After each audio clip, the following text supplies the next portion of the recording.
नमस्कार, the daily show में आपका स्वागत है। मैं हूं मुकेश कुमार। दोस्तों, बांग्लादेश भारत के गृह मंत्री अमित शाह के एक बयान को लेकर ज़बरदस्त तरीके से भड़का हुआ है। बांग्लादेश सरकार बुरी तरह से नाराज़ है, खफा है और गृह मंत्री अमित शाह के इस बयान के जवाब में उसने भारतीय उच्चायुक्त को एक विरोध पत्र भी सौंपा है। ये विरोध पत्र ढाका में सौंपा गया है और इसमें इसका जो भाव है, मूल भाव है, वो ये है कि बांग्लादेश सरकार को इस पर गंभीर आपत्ति है, गहरा दुख है, अत्यधिक नाराज़गी है। तो ये पहली बार है जब बांग्लादेश सरकार ने भारत के किसी गृह मंत्री या उच्च पद पर बैठे किसी व्यक्ति की टिप्पणी को इतनी गंभीरता से लिया है और इतनी गहरी आपत्ति दर्ज कराई है। ये आपत्ति जो विरोध पत्र में दर्ज कराई है उसको मैं और विस्तार से आपको पढ़कर बता देता हूँ। जो विरोध पत्र सौंपा गया है उसमें लिखा गया है कि बांग्लादेश का विदेश मंत्रालय अपनी गंभीर आपत्ति, आहत होने की गहरी भावना और अत्यधिक नाराज़गी व्यक्त करता है। भारत सरकार से राजनीतिक नेताओं को ऐसी आपत्तिजनक और अस्वीकार टिप्पणियां करने से बचने की सलाह देने को कहा जाता है। यानी बांग्लादेश सरकार ने भारत सरकार से कहा है कि वो अपने नेताओं को इस तरह की आपत्तिजनक टिप्पणियां देने से रोके। ये किसके बारे में कहा गया है? ये गृह मंत्री अमित शाह के बारे में कहा गया है, जो कि इस सरकार के एक महत्वपूर्ण अंग है, महत्वपूर्ण मंत्रालय उनके हाथ में है। तो ये सीधे सीधे गृह मंत्री अमित शाह को कटघरे में खड़ा किया गया है। उनके बयान पर आपत्ति जाहिर की गई और भारत सरकार से कहा गया कि इनको रोकिए। ये एक बहुत बड़ी बात है। बांग्लादेश भारत सरकार से कह रहा है उसके गृह मंत्री के बारे में कि उनका व्यवहार अनुचित है, उनकी टिप्पणियां अस्वीकार हैं, आपत्तिजनक हैं, खेदजनक हैं और नाराज़गी इससे पैदा हुई है उसमें। तो ये इसे एक चेतावनी की तरह देखा जाना चाहिए। लेकिन मैं आपको आगे बढ़ने से पहले ये बता दूं कि अमित शाह ने क्या कहा था, जिसको लेकर ढाका बांग्लादेश इस कदर उबल पड़ा है, भड़क गया है। अमित शाह ने झारखंड में पिछले शुक्रवार को ही एक रैली की थी और उसमें लंबा चौड़ा भाषण दिया था। उसमें ये कहा गया था कि अगले 25-30 वर्षों में जो झारखंड के आदिवासी हैं वो अल्पसंख्यक बन जाएंगे, जो आप्रवासी हैं बाहर से आने वाले वो बहुसंख्यक बन जाएंगे। शाह ने कहा था कि राज्य में घुसपैठियों के लिए कोई जगह नहीं है, वे हमारी बेटियों से शादी कर रहे हैं, ज़मीन हड़प रहे हैं और समृद्ध आदिवासी संस्कृति और विरासत को नष्ट कर रहे हैं। हम उनमें से हर एक को बाहर निकाल देंगे, उल्टा लटका देंगे, बस यहाँ कमल खिलने दें। तो ये जाहिर है कि आप पूरे इस वक्तव्य को समझ रहे हैं। ये घुसपैठियों के संदर्भ में है, बांग्लादेशी घुसपैठियों की बात कर रहे हैं वो, और बांग्लादेश का नाम आते ही जाहिर है कि बांग्लादेश खफा हो गया है। पहले भी इस तरह की टिप्पणियां होती थी, पहले भी तमाम नेता, केवल अमित शाह नहीं, बड़े छोटे मझोले हर दर्जे के बीजेपी के नेता, संघ परिवार के नेता बांग्लादेशी घुसपैठियों की बात करते रहे हैं और इस मुद्दे पर अपनी राजनीतिक रोटियां सेकते रहे हैं। लेकिन तब ढाका में एक अनुकूल सरकार थी, हसीना वाजिद थी, जो कि भारत सरकार की हिमायती थी, भारत सरकार के साथ मिलजुल कर काम कर रही थी और इन टिप्पणियों को वो अनदेखा कर देती थी, इस पर कोई आपत्ति प्रकट नहीं करती थी। लेकिन अब जो निज़ाम बांग्लादेश में आ गया है वो इस तरह के व्यवहार को बर्दाश्त करने के लिए तैयार नहीं है। और अगर आप इसको थोड़ा सा उदार बन के सोचें तो उसकी ये आपत्ति गैर वाजिब भी नहीं है। गैर वाजिब इसलिए नहीं है कि कोई भी देश अपने बारे में लगातार इस तरह की टिप्पणियां, नकारात्मक टिप्पणियां करना बर्दाश्त नहीं करता है। उसके बारे में ये छवि बनाना कि वो घुसपैठियों का मुल्क है, वहाँ से घुसपैठिए आते हैं, भारत में बस जाते हैं और उसके संसाधनों को चोट पहुँचाते हैं और तमाम तरह के क्राइम वगैरह से उनको जोड़ दिया जाता है। तो बांग्लादेशियों की जो पहचान है उस पर ये अटैक मानते हैं वो, और इसलिए वो इस तरह से रिएक्ट कर रहे हैं। अब बांग्लादेश में उस तरह की सरकार नहीं जो भारत सरकार के साथ मिलकर चलने को तैयार हो। हालांकि अभी वाशिंगटन में एक मीटिंग हुई थी जिसमें ये दोनों देशों के बीच में कि संबंध को सुधार करने के लिए क्या क्या किया जाए। लेकिन अगर नई सरकार आई है जो कि इसे स्वीकार नहीं कर रही है कि भारत सरकार पहले हसीना वाजेद सरकार को सपोर्ट करती थी, जिनकी वजह से जो वहाँ पर दमनकारी सत्ता चल रही थी उसको वो संरक्षण देते थे, और जब हसीना वाजेद के ख़िलाफ़ आंदोलन खड़ा हुआ तो उन्होंने उनको वहाँ से रेस्क्यू किया, और अभी भी वो भारत में शरण लिए हुए हैं। बांग्लादेश सरकार मांग रही है कि हसीना वाजेद को हमें सौंपिए, वापस हमारे देश में भेजिए, लेकिन भारत सरकार उसको कान नहीं दे रही है। तो नई सरकार, नई सत्ता, नया निज़ाम ये पसंद नहीं कर रहा है। उसे लग रहा है कि ये उनके आंतरिक मामलों में हस्तक्षेप है, दखलंदाजी है, और वो इस तरह से रिएक्ट करना शुरू कर रहा है। तो ये एक दूसरे तरह की सत्ता है, उसे दूसरे तरीके से डील करने की ज़रूरत है, ये एक अलग मसला है।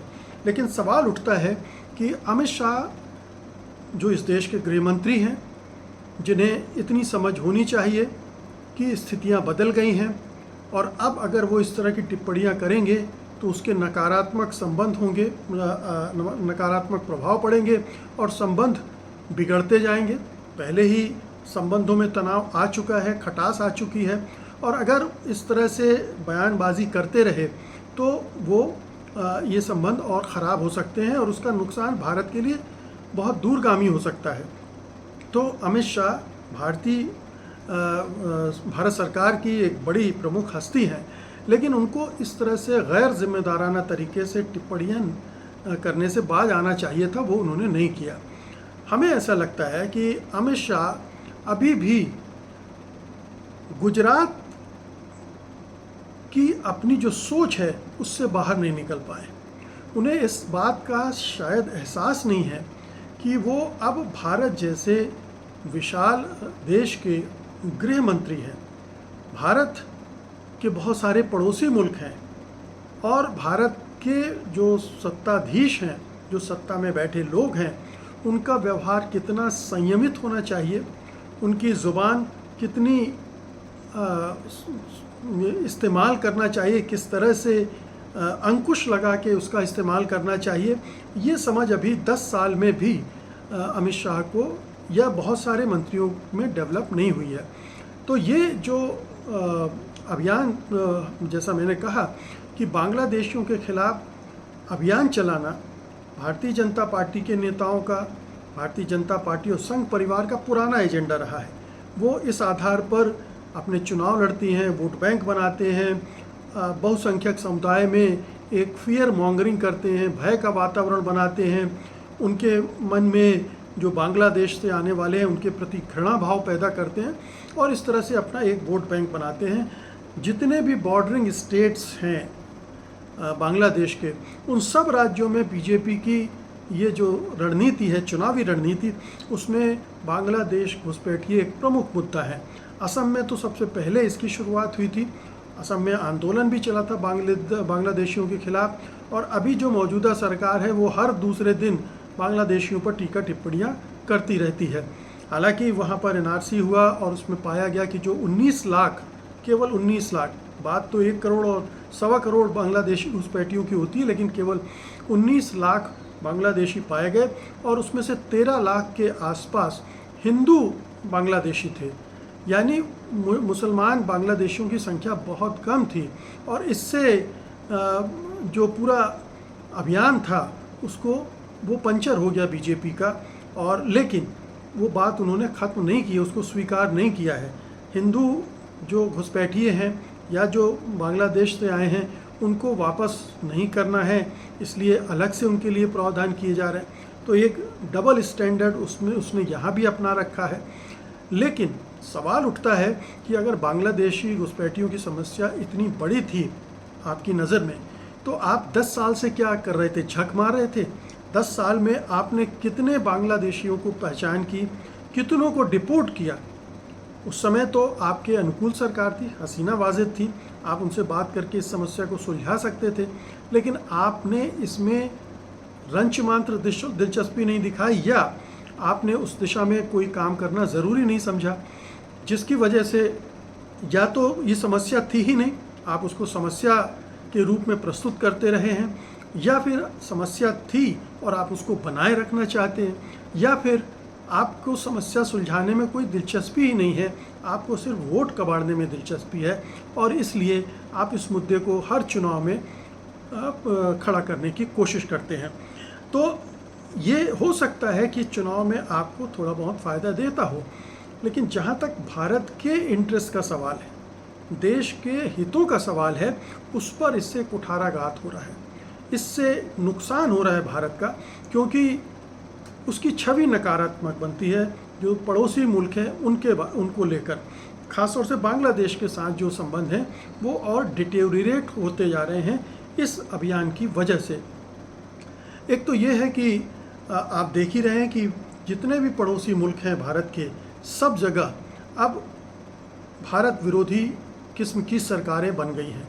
नेपाल, बांग्लादेश, श्रीलंका, पाकिस्तान, म्यांमार, अफ़गानिस्तान, ईरान, मालदीव, ये सारी जो हैं भारत के समर्थक या भारत के साथ एक सौहार्दपूर्ण रिश्ते वाली सरकार तो नहीं है।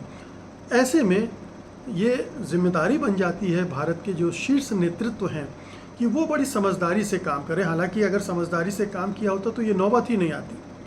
ये लापरवाही हुई है, ये अपरिपक्वता थी इस सरकार की, ये गैर जिम्मेदारापन था या अहंकार था कि हम तो महाशक्ति हैं, हम क्षेत्रीय महाशक्ति हैं और इसलिए हमें इन छोटे मोटे राज्यों की केयर करने की ज़रूरत नहीं है, उनके संबंधों को बहुत ज़्यादा तवज्जो देने की ज़रूरत नहीं है।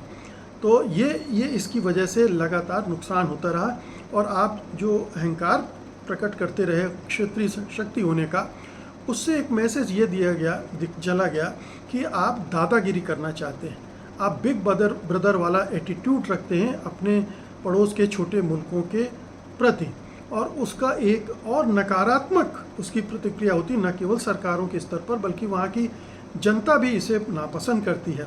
हम खुद, भारत भी नापसंद करता है जब अमेरिका भारत के मामलों पर कोई टिप्पणी करता है या कोई दूसरा देश हमें हमारी भारत के अंदर जो कुछ घटित हो रहा है नकारात्मक, उसके बारे में कोई टीका टिप्पणी करता है।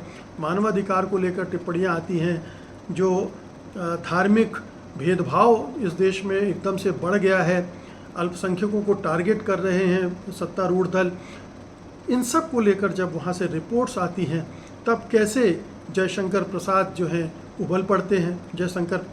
माफ़ कीजिएगा, जयशंकर जो हमारे विदेश मंत्री हैं वो उबल पड़ते हैं, प्रधानमंत्री उबल पड़ते हैं और दूसरे मंत्री भी टीका टिप्पणियाँ करते हैं। तो जब कोई दूसरा देश हमारे देश में हस्तक्षेप करता है तो हमें नाराज़गी होती है।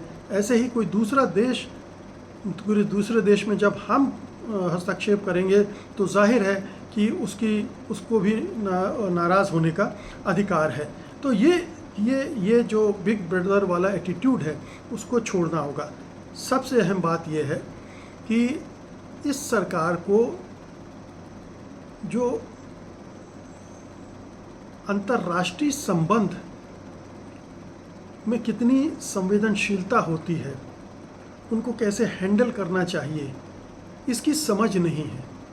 इनके नेतृत्व इन सब से नावाकिफ़ हैं और उन्हें लगता है कि वो कुछ भी करते रहेंगे, कुछ नहीं होगा, क्योंकि हम तो महाशक्ति हैं, हमारे पास इतनी बड़ी फ़ौज है, इतने साधन संसाधन हैं। ये जो प्रवृत्ति है, ये सोच जो है, इससे बहुत नुकसान होता है, हो रहा है, ऑलरेडी हो चुका है, जो हम अपने पड़ोसी मुल्कों में देख रहे हैं।